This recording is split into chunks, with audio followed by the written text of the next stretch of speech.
ప్రేక్షకులకు నమస్కారం. నేను మీ డాక్టర్ పిఎస్ సాగర్. నేను acupuncture and modern traditional medicine ఎక్స్పర్ట్ని. గత 18 సంవత్సరాలుగా second life nature cure hospital Banjara Hills road number 2లో ప్రాక్టీస్ చేస్తున్నాను. సో ఈరోజు మనం అవగాహన కలిగించబోయే టాపిక్ వచ్చేసి వెన్ను సమస్యలు, స్లిప్ డిస్క్ సమస్యలు. సో వెన్నుపూసకు సంబంధించిన అన్ని సమస్యల గురించి ఈరోజు వివరంగా ఎందుకు రావడానికి కారణాలు ఏంటి అండ్ దాని సమస్యకి వితౌట్ సర్జరీ ఉన్న పరిష్కారాలు ఏంటి అనేది మనం పూర్తిగా ఈ వీడియో చూస్తే పూర్తి అవగాహన అనేది వస్తుంది.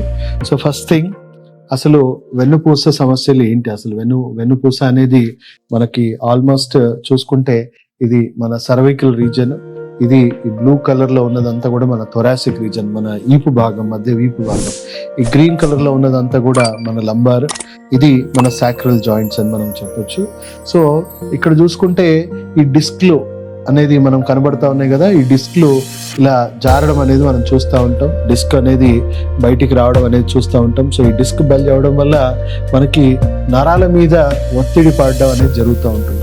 సో యూజువల్గా అసలు ఈ వెన్ను సమస్యలు ఎందుకు వస్తాయి, ఎన్ని రకాలు ఉంటాయి అనేది మనం చాలా క్లియర్గా డిస్కస్ చేద్దాం. ఫస్ట్ థింగ్, మెజారిటీ 70% జనాలు మినిమం మెడ నొప్పి, బ్యాక్ పెయిన్ అనేది చాలా సర్వసాధారణమైన విషయం. సో లేడీస్, జెంట్స్, ఈ మధ్య చిన్నపిల్లలకు కూడా ఈ సమస్యతో బాధపడుతూ ఉన్నారు. సో ఈ సమస్య రావడానికి కారణం ఏంటి? సో చాలా మంది చెప్పుకునేది ఏంటి, డెస్క్ టాప్ ఎక్కువసేపు నేను కంప్యూటర్ ముందు కూర్చుంటా ఉంటాను కాబట్టి నాకు మెడ నొప్పి వస్తూ ఉంటుంది, ఎక్కువసేపు డ్రైవింగ్ చేస్తూ ఉంటే నాకు నడుము నొప్పి వస్తూ ఉంది, సో ఎక్కువసేపు నేను వంట పని చేస్తూ ఉన్నా కాబట్టి నాకు ఈ సమస్య వస్తూ ఉంది అని చాలామంది చక్కగా చెప్తూ ఉంటారు. సో డెఫినెట్లీ ఆ సమస్యల వల్ల మీకు వస్తుంది, కానీ దానికంటే ముఖ్యమైన సమస్యలు ఏంటి, దాని మూల కారణాలు ఏంటి అని మనందరం అర్థం చేసుకోవాలి. సో ఇది ఏమి వైరస్, బ్యాక్టీరియా వల్ల వచ్చే డ్యామేజ్ కాదు. ఇది ఎందుకు డ్యామేజ్ అవుతున్నాయి అనేది మనం ఫస్ట్ చూసుకుంటే మన ఆహారము, మన జీవన శైలి, మానసిక ఒత్తిడి, కొంతవరకు హెరిడిటరీ ఫ్యాక్టర్స్. అంటే ఏ వైరస్, బ్యాక్టీరియా కూడా ఈ సమస్యకి కారణాలు కావని మనం తెలుసుకోవాల్సిన విషయం. సో ఏమవుతుంది, మనం టైంకి తినకపోవడం వల్ల, టైంకి తినకపోతే ఏమవుతుందండి, బాడీలో గ్యాసెస్, ఇన్ఫ్లమేషన్, యాసిడ్స్ పెరగడం అనేది జరుగుతుంది. Wrong food habits, alcohol, smoking, లేకపోతే బయట జంక్ ఫుడ్స్ తినడం వల్ల కూడా మన శరీరంలో టాక్సిక్ సబ్స్టెన్స్ పెరిగిపోతుంది, యాసిడ్ లెవెల్స్ ఇవన్నీ పెరిగిపోతూ ఉంటుంది. అలాగే మనకి మానసిక ఒత్తిడి వల్ల కూడా మన శరీరంలో ఉన్న నీటిలో యాసిడ్ శాతం అనేది విపరీతంగా పెరుగుతూ ఉంటుంది. సో ఈ యాసిడ్స్, టాక్సిన్స్ మన అవయవాల్లో పేరుకుపోయి, అంటే ఫ్యాటీ లివర్ ఇవన్నీ అంటాం కదా, సో అబ్జర్వ్ అయిపోయి బాడీలో ఉన్న అవయవాల పనితీరు బాగా డిఫెక్టివ్గా మారుస్తూ ఉంటుంది. అండ్ బాడీలో గ్యాసెస్, ఇన్ఫ్లమేషన్ అనేది ఎక్కువగా ఉంటుంది. సో ఎక్కువగా మనం మాట్లాడుకుంటే ఇంటెస్టైన్స్, చిన్న పేగులో ఎక్కువ సమస్యలు ఉన్న వాళ్ళకి ఆ వేడి అనేది గుండె ద్వారా, వెన్నుపూస ద్వారా నెక్ రీజన్లో ఎక్కువగా తగలడం అనేది జరుగుతుంది. సో నెక్ సర్వైకల్ రీజన్లో మనకు ఎముకలన్నీ కూడా డ్యామేజ్ అవ్వడము, ఆ వేడికి లోపల వచ్చే ఆ డ్రై హీట్, డ్యాంప్ హీట్, రకరకాల ఇన్ఫ్లమేటరీ హీట్స్ ద్వారా మనకి ఏమవుతుందంటే ఈ ఎముకలన్నీ కూడా లోపల నుంచి స్ట్రక్చరల్గా వీక్ అయిపోవడము, ఈ డిస్క్ మధ్యలో ఉన్న సారం అంతా తగ్గిపోవడం, డీహైడ్రేట్ అయిపోవడము, అండ్ మెల్లిమెల్లిగా డిస్కులు డీజనరేట్ అయిపోవడము, ఎముకలు డీజనరేట్ అవ్వడం అనేది జరుగుతూ ఉంటుంది. దానికి తోడు మన పని ఒత్తిడి, బరువులు ఎత్తడం కానీ, లేకపోతే కాన్స్టెంట్గా బైక్ నడిపించడం కానీ, లేకపోతే ఒత్తిడి వల్ల ఇంకొంత ప్రెషర్ అనేది యాడ్ అయ్యి ఇంకా ఈ సమస్య 1-2 సంవత్సరాల తర్వాత రావాల్సింది ఇంకొంచెం ముందుగానే వస్తుంది. అంటే మన పని ఒత్తిడి అనేది ఏదైతే ఉందో ఆ పని వల్లనే వస్తుంది అనేది ఒక 20% కాంట్రిబ్యూటింగ్ ఫ్యాక్టర్ అయితే, మన జీవన శైలి, మన ఆహారం ఇవి మాత్రం 80% ఫ్యాక్టర్ అని మనం గుర్తించుకోవాలి. అలాగే యూరినరీ బ్లాడర్లో మనం చూసుకుంటే ఈ డైట్ లైఫ్ స్టైల్ వల్ల మనకు మోషన్స్ ఫ్రీగా లేకపోవడము, ఇంటెస్టైన్స్లో చెడు బ్యాక్టీరియా పెరిగిపోవడము, మంచి బ్యాక్టీరియా తగ్గిపోవడము, సో కాన్స్టిపేషన్, ఆ ఓవర్ హీట్, లేదా కిడ్నీలో కొంచెం సమస్య, చిన్న చిన్న ఫిల్టర్స్ డ్యామేజ్ అయిపోయి యూరిక్ యాసిడ్ పెరిగిపోవడం, వీటి వల్ల ఎముకల్లో మళ్ళీ అవన్నీ చేరుకొని లంబార్ రీజన్లో, అంటే మనకు లోవర్ బ్యాక్లో ఎక్కువగా సమస్యలు అనేవి వస్తూ ఉంటాయి. డిస్కులు డీజనరేట్ అవుతూ ఉంటాయి, మనకి మెల్లిమెల్లిగా డిస్కులు డీజనరేట్ అయిపోవడం, ఎముకలు పాడైపోవడము, లోవర్ బ్యాక్ సంబంధించిన సమస్యలు. అండ్ ఇక్కడ చూసుకుంటే ఇక్కడ disc L4, L5, L5, S1 దగ్గర కాళ్ళకు సంబంధించిన నరాలు ఎక్కువగా ఒత్తిడికి గురవుతాయి కాబట్టి సియాటికా పెయిన్ అనేది వస్తూ ఉంటుంది. అలాగే సర్వైకల్లో మనకి C3, C4లను, C1, C2లను మనకి చేతుకు సంబంధించిన నరాలు, తలకు సంబంధించిన నరాలు ఎక్కువగా ఒత్తిడికి గురవుతాయి కాబట్టి తల తిరగడము, వర్టిగో లాంటి సిమ్టమ్స్, లేదా భుజం సంబంధించిన, చేతుకు సంబంధించిన నరాలన్నీ కూడా చెయ్యి తిమిరెక్కడం కానీ, లేదా ఫ్రోజన్ షోల్డర్ అంటే చెయ్యికి సంబంధించిన షోల్డర్ జాయింట్స్, మజిల్స్ ఇవన్నీ కూడా మెల్లిమెల్లిగా స్పాజమ్స్ కి గురై ఫ్రోజన్ షోల్డర్ లాంటి కండిషన్ కూడా డెవలప్ అయ్యే అవకాశం ఉంటుందండి. సో అలా వెన్నుపూసలో మధ్య భాగంలో కూడా ఈ గ్యాస్ట్రిక్ హీట్, కాన్స్టిపేషన్స్ ఇవన్నీ ఉండడం వల్ల కూడా ఇవన్నీ కూడా మనకి చుట్టూ వీపు భాగంలో మనకు క్రాంప్స్ రావడము, ఈ వెన్నుపూస మధ్య భాగంలో కూడా చాలా మందికి వస్తూ ఉంటాయి, కానీ చాలా ఎక్కువ శాతం మనకి ఈ నెక్ అండ్ ఈ లంబార్ రీజన్, ఎందుకంటే ఇవే ఎక్కువగా ఫోల్డ్ అయ్యే రీజన్స్ కాబట్టి మనకి ఎక్కువ సమస్యలు ఇక్కడే వస్తూ ఉంటాయి. సో ఈ డిస్కులు డ్యామేజ్ అయిపోవడం అనేది మనం చూసుకుంటే ఎవరిది కూడా పర్ఫెక్ట్ వెన్నుపూస అనేది లేదండి, ఇంక్లూడింగ్ మీ. అందరూ ఫస్ట్ స్టేజ్లోనో సెకండ్ స్టేజ్లోనో ఉంటాము. ఎప్పుడైతే తీవ్రంగా ఎక్కువగా స్ట్రెయిన్ అయ్యో, లేకపోతే బరువు పనిలో, లేకపోతే ఎక్కువగా మనం స్ట్రెయిన్ అయినప్పుడు మాత్రమే లైట్గా మనకి మెడ నొప్పో లేకపోతే నడు నొప్పి అనేది చూస్తూ ఉంటాం. సో థర్డ్ స్టేజ్కి వచ్చేసరికి కొంతవరకు డ్యామేజ్ అవుతుంది, డీజనరేట్ అయిపోతుంది, స్టిఫ్నెస్ క్రియేట్ అయి ఉంటుంది. కాబట్టి కొంచెం కాన్స్టెంట్గా కొంచెం స్ట్రెయిన్ అయినా కూడా పెయిన్ అనేది మనం విజిబుల్గా మనకు తెలుస్తూ ఉంటుంది.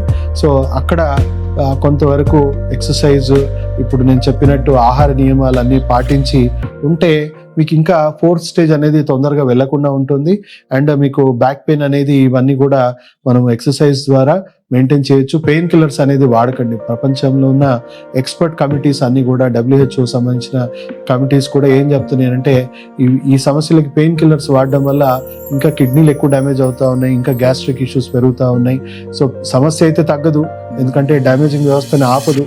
సో థర్డ్ స్టేజ్ లోపు ఉన్న వాళ్ళకైతే కైరోప్రాక్టిక్ ట్రీట్మెంట్ చేయించుకుంటానంటే పర్ఫెక్ట్గా చేయించుకోమని చెప్తాను, ఎందుకంటే ఏ సమస్య ఉండదు కాబట్టి.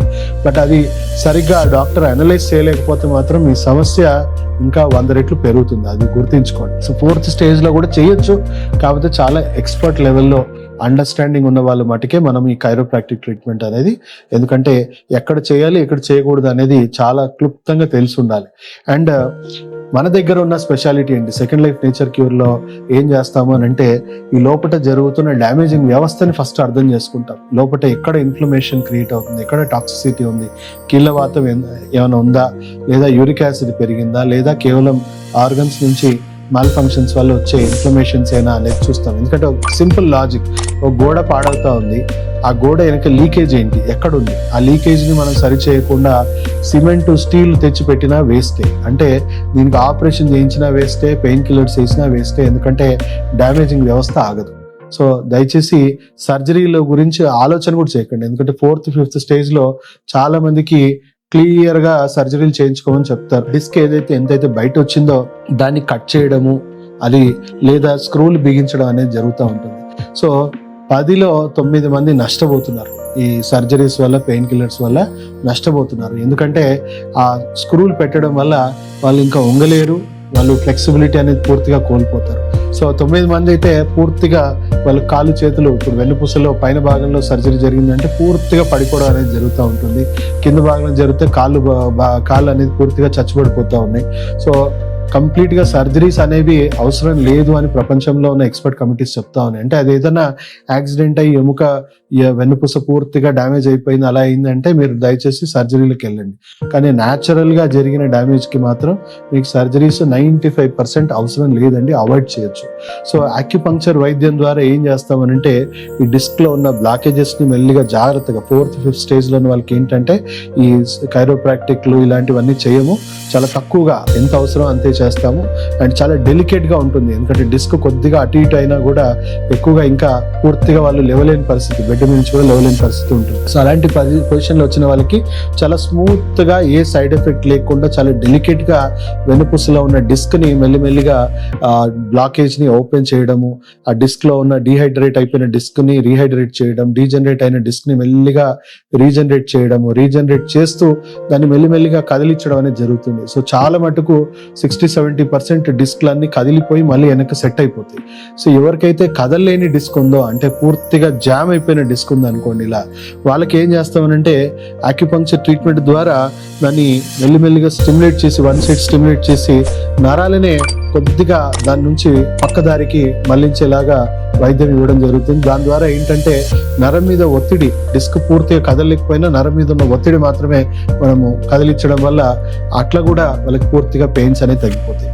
సో లోపట ఉన్న డ్యామేజింగ్ వ్యవస్థని కరెక్ట్ చేస్తూ ఆ జరిగిన డ్యామేజ్ని మనం మెల్లిగా వితౌట్ సర్జరీ రీహాబిలిటేట్ చేయొచ్చు. అర్లీ స్టేజ్ లో వచ్చిన వాళ్ళకి ఇంత పెద్ద సమస్య ఉండదు, ఇంత ఎక్కువ ట్రీట్మెంట్ ఇవ్వాల్సిన పని కూడా ఉండదు. అండ్ సక్సెస్ రేట్ వైజ్ అయితే ఆల్మోస్ట్ వచ్చిన ప్రతి పేషెంట్ కూడా మాకు సక్సెస్ అయ్యాయి. సో వాళ్ళు కొంతమందికి డిస్కులు జరగవు, ఎందుకంటే పక్కకి దాన్ని మనము కేవలం నరాలను మాత్రమే నెట్టడం జరుగుతుంది. కొన్ని డిస్కులు కదిలే అవకాశం ఉంది కాబట్టి డిస్కులు కూడా మళ్ళీ రీసెట్ అయిపోతాయి.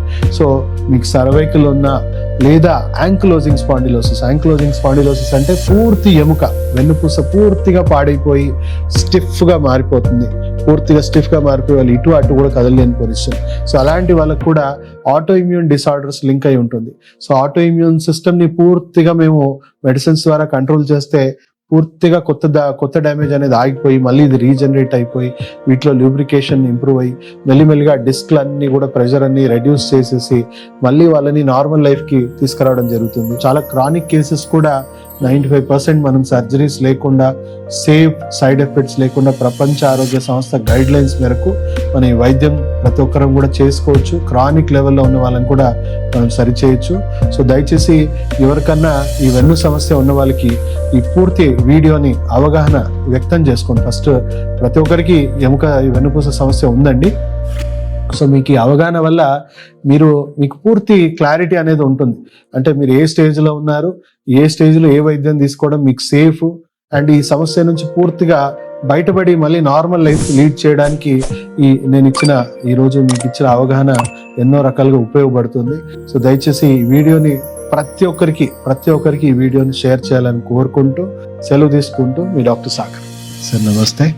సార్ నమస్తే అండి. సార్ లంబార్ డిస్క్ బాల్స్ అంటే 2 హాస్పిటల్స్కి వెళ్ళాను. నాకు ఆపరేషన్ సర్జరీ చేశారు. 4 months బెడ్ రెస్ట్లో ఉన్నాను. నడవలేని పరిస్థితుల్లో ఇక్కడ వచ్చాను. 1 monthలో క్యూర్ అయింది. ఇప్పుడు హ్యాపీ ఉంది. మీరు వచ్చినప్పుడు కండిషన్ ఎట్లా ఉండింది సార్? అంటే మీరు సివియర్ డిస్క్ బల్జ్ తోని మీరు నిల్చోవడం పరిస్థితి, నడవలేని పరిస్థితి, నా పని నేను చేసుకోలేకుండా 45 days బెడ్ మీద. ఇప్పుడు నా పని నేను చేసుకుంటున్నాను, చాలా హ్యాపీ. సో 1 month అడ్మిట్ అయ్యారు, 1 month ట్రీట్మెంట్ జరిగింది. సో ఈ ట్రీట్మెంట్ లో మీరు ఇప్పుడు కూర్చోగలుగుతున్నారు, పడుకోగలుగుతున్నారు, మీ పని మీరు చేసుకునే పరిస్థితికి వచ్చారు. పెయిన్ స్కేల్ ఎట్లా ఉంది సార్? అంటే అవుట్ ఆఫ్ 10 5% 90 వరకు బాగానే ఉంది సార్. ఓకే. సో ఓన్లీ ఒక 15-20% అప్పుడప్పుడు వస్తుంది పోతుంది, బట్ అప్పటితో కంపేర్ చేస్తే చాలా పెద్ద డిఫరెన్స్. సో పెయిన్ అయితే 1 month లో తగ్గిపోయింది. స్టిల్ ఇంకా ట్రీట్మెంట్ మీకు కంటిన్యూ చేయాల్సింది ఉంది, ఎందుకంటే స్ట్రక్చర్ లో ఇంకా కరెక్షన్స్ జరగాలి నాన్ సర్జికల్ గా. ఆల్ ది బెస్ట్ అండి. Thank you.